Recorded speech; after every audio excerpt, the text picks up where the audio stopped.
খালি কাজের বুয়া করলে হবে নাকি? এই পর্যন্ত কতজন কাজের বুয়া রেখেছি গুণে দেখেছিস? শেষমেশ আমাদের উপকার তো হলোই না, বরং ঘরে যা জিনিসপত্র ছিল সব নিয়ে তারা চম্পট দিয়েছে। ঘরের সব জিনিসপত্র হারিয়ে এখন আমরা নিজেরাই ফকির হয়ে গেছি। এখন তো আমার মনে হচ্ছে আমার আর তোকে এই ভিক্ষে করে চলতে হবে। নতুবা মানুষের বাড়ি বাড়ি গিয়ে তাকে জিজ্ঞেস করতে হবে, ভাই আপনাদের ছেলে বুয়া লাগবে নাকি? লাগলে বলেন, বাপ ছেলে মিলে কাজ করে দেবো। বুদ্ধিটা বেশ কাজের, মোটেও ফেলনা নয়। তারপর মানুষের বাড়ি বাড়ি যখন আমরা কাজ পেয়ে যাব, তখন কাজের নাম করে ঘরের যা জিনিসপত্র আছে সব চুরি করে নিয়ে দুদিনের মধ্যে দেখবি আবার আগের মতো আমরা বড় লোক হয়ে যাব। দেখেছিস কেমন বুদ্ধি পাকিয়েছি? এই বুদ্ধিটাকে এখন বাস্তবে রূপান্তরিত করতে পারলে দেখবি কেল্লা ফতে হয়ে যাবে। দেখা যাক কি হয়। তোকে বারবার করে বলছি, বিয়েটা করে ফেল এবার। তুই তো নিজেও বিয়ে করবি না, আর আমাকেও একটা বিয়ে করতে দিবি না। এতদিনে যদি বিয়ে শাদী করতিস, তাহলে কি আমাদের রান্না বান্না বাজার করা, দোকানে গিয়ে কেনাকাটা করা, এসব নিয়ে কি চিন্তা করা লাগতো? লাগতো না, কিন্তু কি দেখ, বিয়েটাও তুই করতে যাচ্ছিস না। আচ্ছা বাবা, তুমি কি আমাকে বিয়ে করিয়ে তোমার বৌমাকে ঘরে আনতে চাইছো নাকি কোনো কাজের মেয়ে? আমাকে আগে বিষয়টা একটু পরিষ্কার করে বলো তো। একদম চুপ থাক, বেশি কথা বলবি না। তুই কি ঘরের কোনো কাজ করিস নাকি? নাকি কোনো কাজ নিয়ে চিন্তা করিস? ঘরের প্রতিটা কাজ, ঘর ঝাড়ু দেওয়া থেকে শুরু করে রান্না বান্না, কাপড় ধোয়া, বাজার করা, প্রত্যেকটা কাজ আমি না করলে এতদিনে তুই কি বেঁচে থাকতিস? একটা কাজ করবার ক্ষমতা নেই, শুধু আছে বড় বড় কথা বলবার। তুই তো বিয়ে করতে চাচ্ছিস না, তাহলে আমাকে বিয়ে করতে দিলে তোর এত সমস্যা কোথায়? হ্যাঁ হ্যাঁ, আমি তো সবই বুঝতে পারি, এটাই হচ্ছে তোমার আসল উদ্দেশ্য। যত যাই কিছু বলো না কেন, ঘুরে ফিরে এই কথাতেই তুমি তোমার লাইনটা শেষ করো। এখন তুই কি করবি সেটা আমাকে তাড়াতাড়ি বল। তুই কি বিয়ে করবি? শোনো বাবা, এখন হচ্ছে অনলাইনের যুগ। ঘরে বসে বসে মানুষ এখন তার সমস্ত কাজ করতে পারে। আয় উপার্জন থেকে শুরু করে নানাবিধ কাজ এই অনলাইনের মাধ্যমেই করা যায়। তুমি আর চিন্তা করো না, আমি অনলাইনের মাধ্যমে বুয়া খুঁজে নিয়ে আসছি দুদিনের মধ্যে।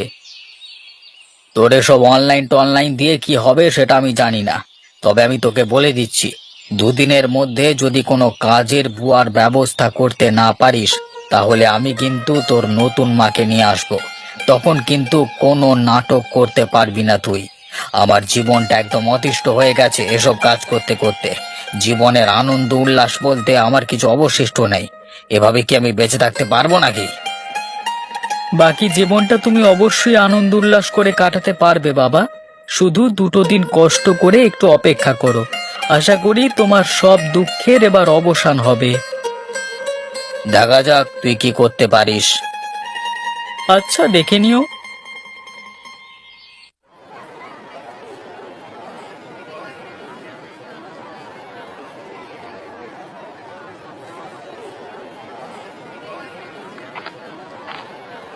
আরে ঝুমা, কেমন আছো তুমি?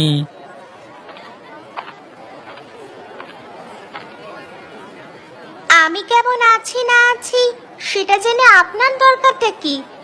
আপনি কেন এসেছেন আমাদের স্কুলের সামনে? মেয়েদের স্কুলের সামনে দাঁড়িয়ে থাকতে লজ্জা করে না?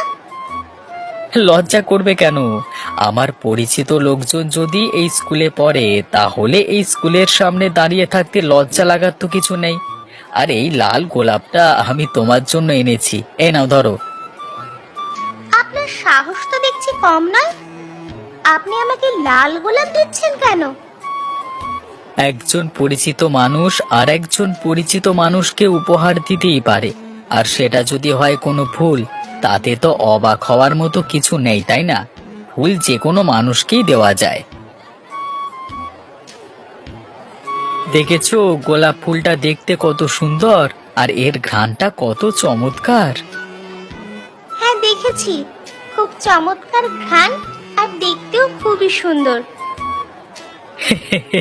ধন্যবাদ।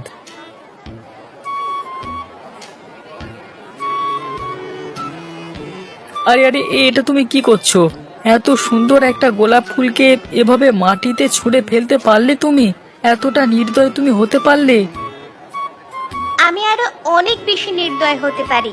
সেটা যদি দেখতে না চান তাহলে এখনই এখান থেকে চলে যান। আর মনে রাখবেন, আর কোনোদিন যদি মেয়েদের স্কুলের সামনে আপনাকে দেখি তাহলে গ্রামের সমস্ত লোক জড়ো করে উচিত শিক্ষা আমি আপনাকে দেব। হয়েছে হয়েছে বাবা, চলে যাচ্ছি, আর কখনো এখানে আসবো না। হুঁ।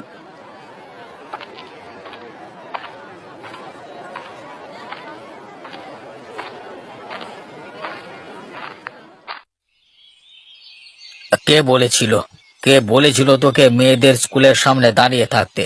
তোর জন্য গ্রামের লোকজন আমার কাছে কত কথা শুনে গেল। কেন করতে গেছিলিস ওসব? ও আচ্ছা, এখন সব দোষ আমার হয়ে গেল তাই না?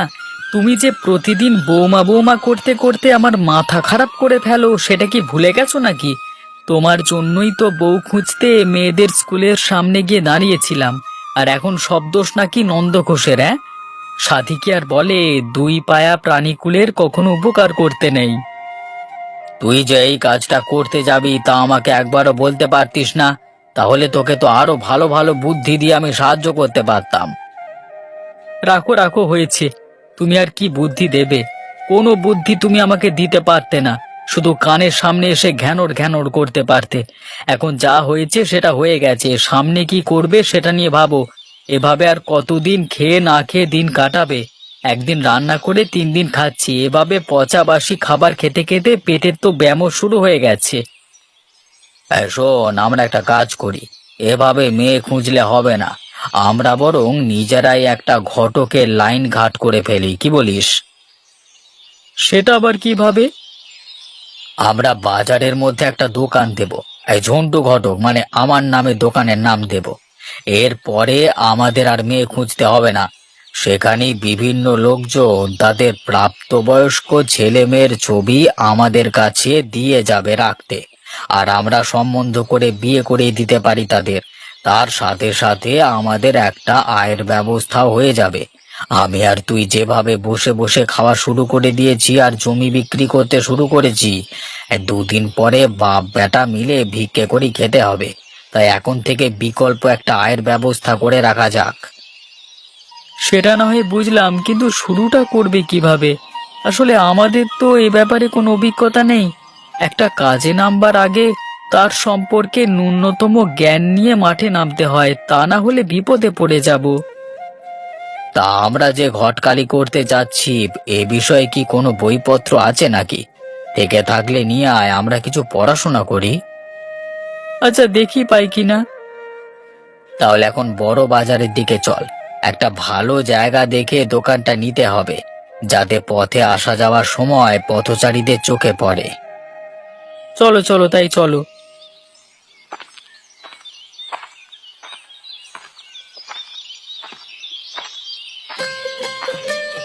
আরে যাক যাক, আমাদের কপালটা অনেক ভালো। খুব সুন্দর একটা জায়গাতে দোকানের জন্য একটা স্থান পেয়ে গেলাম।